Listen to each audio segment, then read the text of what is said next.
ஒரு பிஸ்னஸ்மேன் பயங்கர ரிச்சான பர்சன். அவர் வந்து பீச்சுக்கு பக்கத்தில் வாக்கிங் நடந்து போய்கிட்டு இருக்கிறார். அப்படி போய்கிட்டு இருக்கும்போது ஃபிஷர்மேன் காலனிக்குள்ளே போயிட்டு ஃப்ரெஷ்ஷாக ஃபிஷ் வாங்கிட்டு போய் வீட்டில் சமைச்சு சாப்பிடலாம் அப்படின்னு ஆசைப்பட்டுட்டு ஃபிஷர்மேன் காலனிக்குள்ளேயும் போயிடுறாரு. இப்படி அவர் அந்த காலனிக்குள்ளே நடந்து போய்கிட்டு இருக்கும்போது இந்த சைடு வந்து பார்த்தீங்க அப்படின்னாக்கா போட்டில் மீனை பிடிச்சிட்டு வந்து அது எல்லாத்தையுமே ட்ரேல கொட்டிட்டு இருக்காங்க. அதை பார்க்குறாரு. அடுத்த ஒரு போட்டில் வந்து பார்த்தீங்க அப்படின்னாக்கா அந்த கொட்டின ட்ரே எல்லாத்தையுமே எடுத்துக்கிட்டு மார்க்கெட்டை நோக்கி வேகமாக போய்கிட்டு இருக்காங்க. அதை பார்க்குறாரு. இன்னொரு பக்கம் வந்து பார்த்தீங்க அப்படின்னாக்கா கொட்டி முடிச்சுட்டு திரும்பிக்கு மீன் பிடிக்கிறக்காண்டி கடலுக்குள்ளேயே போய்கிட்டு இருக்கக்கூடிய ஆட்களை பார்க்குறாரு. இது எல்லாத்தையுமே வந்து பார்த்தீங்க அப்படின்னா அந்த போட் ஓனர்ஸ் ஆகலாம், ட்ரேடர்ஸ் ஆகலாம், இவங்க எல்லாருமே இன்ஸ்ட்ரக்ட் பண்றாங்க. இதை மார்க்கெட்டுக்கு கொண்டு போ, இதை இவங்களுக்கு கொடு, இது இந்த வேலை வை அப்படின்ற மாதிரி இன்ஸ்ட்ரக்ட் பண்ணிட்டு இருக்காங்க. இது எல்லாத்தையுமே பார்த்துக்கிட்டு அவர் நடந்து போய்கிட்டே இருக்கிறாரு. அவர் போக வேண்டிய இடம் வந்துருச்சு, மீன் மார்க்கெட். அந்த மீன் மார்க்கெட் கிட்ட போனோடனே வெளியே பார்க்குறாரு. பாய் மரத்தை போட்டு அது மேல ஒருத்தர் ஒரு லுங்கி ஒரு பனியன் அவர் போட்டு அந்த சட்டையவே மடிச்சு தலைவாணி மாதிரி தலைக்கு வச்சு ஒருத்தர் படுத்து தூங்கிட்டு இருக்காரு. இதை பார்த்தோன்னே இந்த சைடு என்னன்னா அவங்க எல்லாம் கப்பலுக்குள்ள வேலை பார்க்கறக்காண்டி அவ்வளவு வேகமா போய்கிட்டு இருக்காங்க. ஆனா இங்க பாரு, இங்க ஒரு மனுஷன் இப்படி தூங்கிட்டு இருக்கிறாரு, பாய் மரத்தை போட்டு அதுல படுத்து தூங்கிட்டு இருக்கிறாரு அப்படின்னு சொல்லிட்டு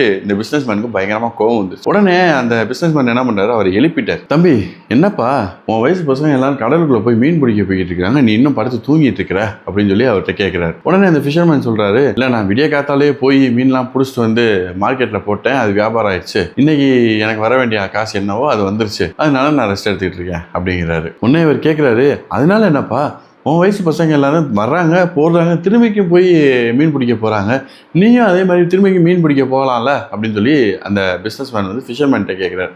ஃபிஷர்மேன் திரும்பி சொல்கிறாரு, அப்படி நான் போய் திரும்ப மீனை பிடிச்சி என்ன பண்ண போகிறேன் அப்படிங்கிறாரு. என்னப்பா நீ கொஞ்சம் அதிகமாக சம்பாதிக்கலாம்ல, அதிகமாக சம்பாதிச்சு அப்படின்னாக்கா இந்த பாய்மர கப்பலை விற்றுட்டு ஒரு நல்ல மோட்டர் போட்டால் வாங்கலாம், அந்த மோட்டர் போட்டு வச்சுருந்தேன்னா இன்னும் கொஞ்சம் தூரம் போய் பெரிய பெரிய மீன்களை பிடிச்சிட்டு வரலாம், அது மூலியமாக வரக்கூடிய இன்கம் வச்சு இன்னும் ஒரு 2 போட்டை வாங்கி போடலாம், 2 போட்டை வாங்கி போட்டு அப்படின்னா நீ ஓனர் ஆயிடுவேன், அப்புறம் என்னை மாதிரி ஒரு ரிச்சான பர்சனாக மாறிடுவப்பா அப்படிங்கிறாராம். சரி, இப்போ ரிச் ஆனதுக்கப்புறம் நான் என்ன சார் பண்ணுறது அப்படின்னு அந்த ஃபிஷர்மேன் திரும்பிக்கு அவர்கிட்ட கேட்டாராம். பிஸ்னஸ் மேனுக்கு ரொம்ப கடுப்பாகி போச்சு. ஆனால் என்னப்பா நீ கேள்வி மேலே கேள்வியாக கேட்டுக்கிட்டே இருக்க, ரிச்சானா என்ன, அதுக்கப்புறம் ரிலாக்ஸாக லைஃப்பை என்ஜாய் பண்ணலாம்ல அப்படின்னாராம். உடனே அந்த ஃபிஷர்மேன் கேட்டாரா, இப்போ மட்டும் நான் என்ன சார் பண்ணிட்டு இருந்தேன் அப்படின்னு கேட்டாராம். சூப்பர்ல, கோடியில் கட்டின வீட்டில் இருந்தா என்ன, இல்லை தெருக்கோடியில் இருந்தா என்ன, நம்ம வேலையை நம்ம சரியா பண்ணி நிறைவா வாழ்ந்தா அதுவே வந்து ஒரு ரிச்சான ஒரு பர்சனாலிட்டி தான் அப்படின்றதுக்கு உதாரணமா அந்த கதை இருந்துச்சு, அதான் சொன்னேன். இதை நிறைய பேர் தப்பா இன்ஸ்பயர் பண்ணிப்பாங்க. நீ சம்பாரி, நீ செலவழி, நீ ஜாலியா இரு அப்படின்னோடனே அதை வந்து வேற மாதிரி நிறைய இன்ஸ்பயர் பண்ணுவாங்க. ஸோ அவங்களுக்காண்டி நான் இந்த இதை சொல்றேன். நீங்க எவ்வளவு சம்பாதிச்சாலும் முடிஞ்ச அளவுக்கு அதுல உங்களோட ஃபியூச்சருக்கு தேவைப்படுற மாதிரியான ஒரு பென்ஷன் ஸ்கீமோ ஒரு எல்ஐசி பாலிசி இந்த மாதிரியான விஷயங்கள்ல இன்வெஸ்ட் பண்றது ரொம்ப நல்லது. மற்றபடி உங்களுடைய பிள்ளைகளுக்கு கல்வியையும் உங்களை பெற்றவங்களுக்கு ஆதரவையும் மட்டும் கொடுத்தீங்கன்னா அதுவே போதும்.